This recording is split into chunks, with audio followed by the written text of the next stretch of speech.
for you. I'm going to use the Casa Ricotta today and make a spiced ricotta cake. The good thing about ricotta is that it's low in fat. It's actually made from the whey and not the curds, so it's a good healthy alternative. The spices we're going to use today are cinnamon, my favourite star anise, cardamom, nutmeg and cloves. The cinnamon's really good because it's quite a sweet spice. The star anise is more of a sort of licoricey aniseed flavour. The cardamom is distinct. Once you've had it, you'll know what it tastes like, but I actually can't describe it. And the nutmeg, again, is another sweet spice, and the cloves gives it a great depth of flavour, and hopefully they'll balance out beautifully through the dish. The great thing about this dish is that we just have to throw it all together in the bowl, mix it up. There's no cooking. It's a really simple, easy dish to do.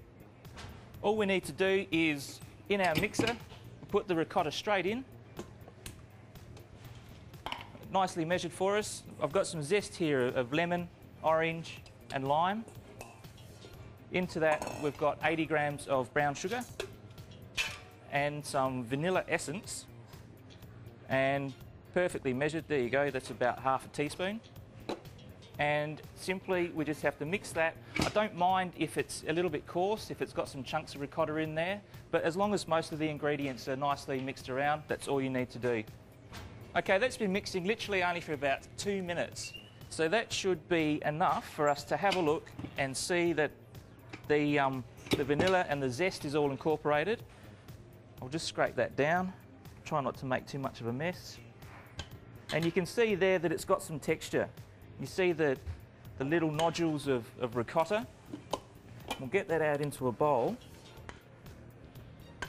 It's got you can see the grains, you can see the zest. The brown sugar's given a little bit of colour.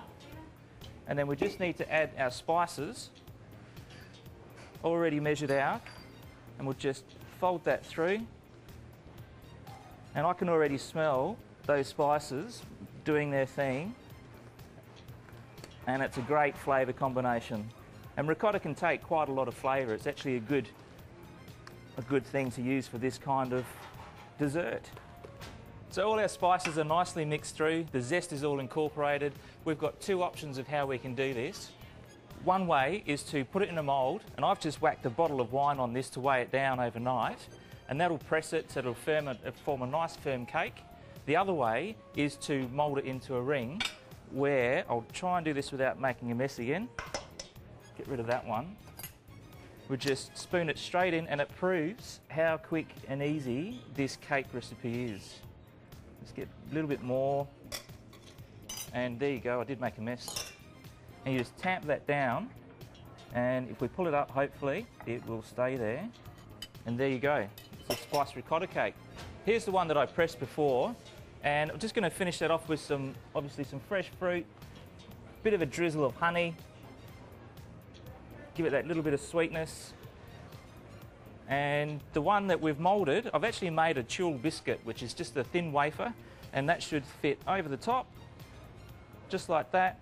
And with this one, we'll just use a bit of fruit salad mix. It's got orange, blood orange, and just that juice, that natural juice on there. Perfect accompaniment. And just some saffron over the top. There it is. Flick the chocolate cake recipe and download my ricotta cake recipe from sumptuous.com.au, and don't forget to enter the recipe challenge. That's right.